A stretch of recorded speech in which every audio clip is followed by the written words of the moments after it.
इसी के नेता ने साधु संतों पर जहरीला बयान दिया।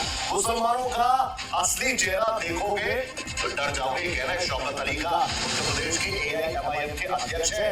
अब तक तुम बोलते थे, अब हम बोलेंगे। मुसलमानों को निशाना बनाना बंद करो वरना अंजाम भुगतोगे। सीधी चेतावनी। संभल में पहुंचे थे शौकत अली साहब और वहां पर क्योंकि लगातार हम लोग देख रहे हैं नेता में अब ज्यादा फर्क बचा नहीं, तालियां बटोरने के लिए ऐसी बातें लगातार कही जा रही है मन से। इंशाअल्लाह ताला बराबर तुम्हारा जवाब देंगे। आप हमें नहीं रोक सकते। अब तक तुम बोलते थे, हम सुनते थे, अब हम भी बोलेंगे, तुम्हें भी सुनना पड़ेगा। हम तो अपने साथ साथ तुम्हारे लोगों को भी बोलना है। और ये एक खड़ा होकर के साधु कह रहा है कि उनको काट के देंगे। अच्छा हम गाजर है, हम मूली है, हम प्याज है। साधु साहब अकेले शक्ल आप देख लेंगे दूसरे वाले मुसलमानों की ना।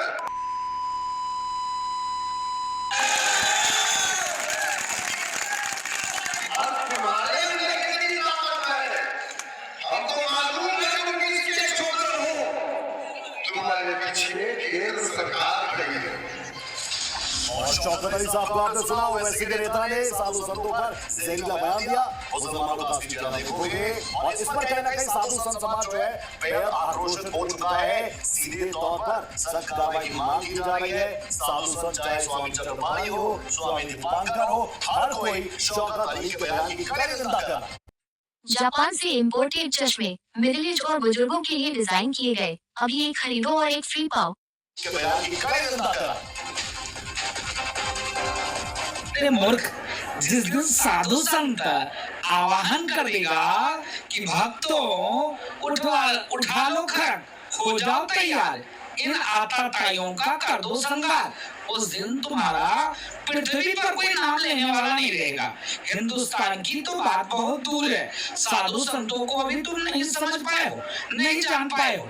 रही बात कि आपने कहा कि मुसलमान 3 बीवी करता है, तीनों बीवी साथ में रहती है।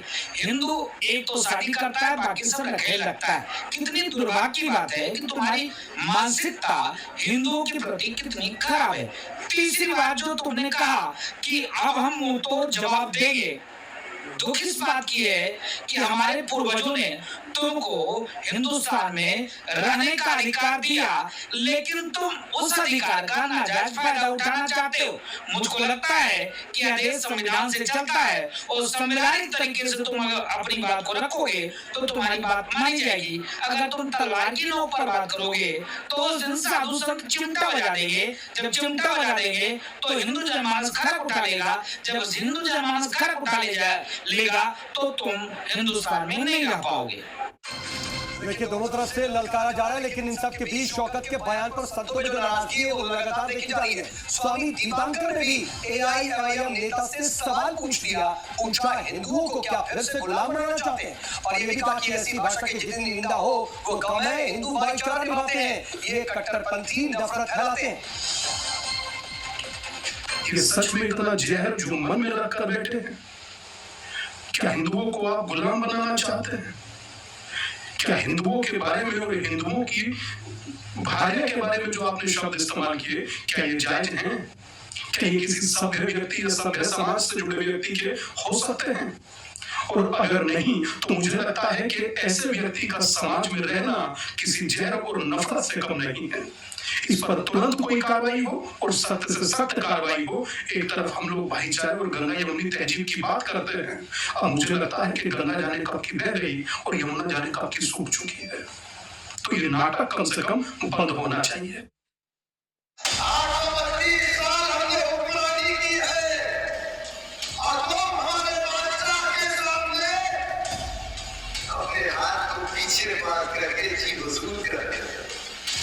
छोटा भाईजान बड़े से भी जहरीला,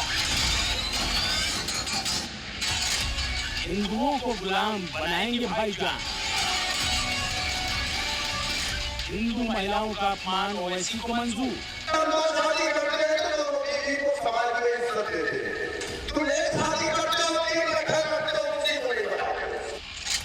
हिंदुस्तान में हिंदुओं का अपमान सबसे आसान।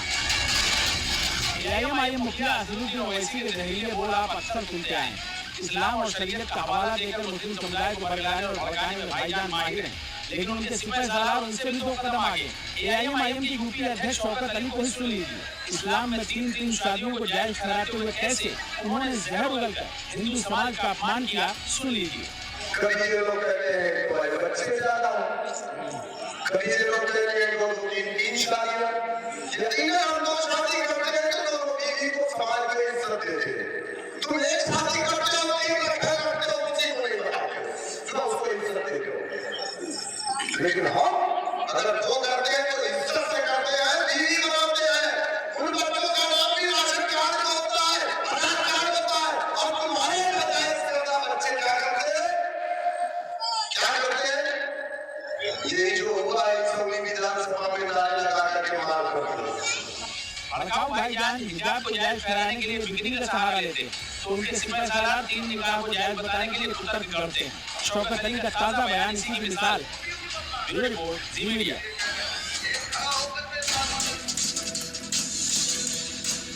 और इस बीच एक और खबर आपको बता, आम आदमी नेता गोपाल इटालिया का एक नया वीडियो रिलीज कर दिया गया। बीजेपी ने इटालिया का एक चौथा वीडियो जारी किया है और गोपाल पर साधु और संतों के अपमान करने का आरोप लगा दिया है। पहले पीएम मोदी उनकी मां का अपमान किया था, लेकिन अब देखिए कि कैसे गोपाल ने साधु संतों का भी अपमान कर दिया है।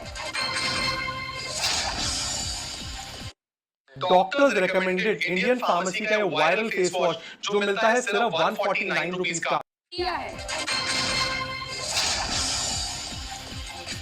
गुजरात में आम आदमी पार्टी के मुखिया गोपाल इटालिया के विवादित वीडियो सामने आने का सिलसिला जारी है। इटालिया का एक और वीडियो सामने आया है। इस बार वो वीडियो के जरिए साधु संतों पर निशाना साधते नजर आ रहे हैं। साधु पासेથી આપણે આપણી સમસ્યાનું સોલ્યુશન માટે જઈએ છીએ અને કહીએ તો તમને જામ પડે કે આ લોકો ખોટા છે, આમનો કોઈ મતલબ જ નહીં, આમના હોય તો શું પડવાનું? કોઈ આ લોકો એટલી બધી કથાઓ દેશ વિદેશ દુનિયામાં કરવા કે કોણ સુધરી ગયો।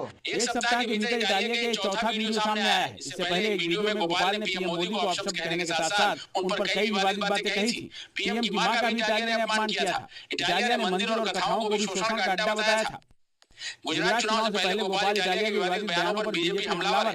बीजेपी ने इसे गुजरात के गौरव और गुजराती का अपमान बताया, तो वहीं आम आदमी पार्टी ने इटालिया के बचाव में पाटीदार कार्ड खेला है। पार्टी की दलील है कि इटालिया पाटीदार आंदोलन में भाग ले चुके हैं और पटेल समुदाय से आते हैं, इसीलिए बीजेपी उन्हें निशाना बना रही है। ब्यूरो रिपोर्ट, जी मीडिया। तो गोपाल इटालिया के बयान पर बीजेपी हमलावर है, आम आदमी पार्टी के पुरवामा के लिए बड़ी खबर आ रही है। आतंकी देश पाकिस्तान को अमेरिका की 2 अमेरिकी राष्ट्रपति बाइडेन का पाकिस्तान को लेकर बहुत बड़ा बयान। पाकिस्तान दुनिया के सबसे खतरनाक देशों में से एक है और आतंकी गतिविधियों को बढ़ावा देता है पाकिस्तान। इसके अलावा चीन पाकिस्तान पर चर्चा हो रही थी और उस दौरान जो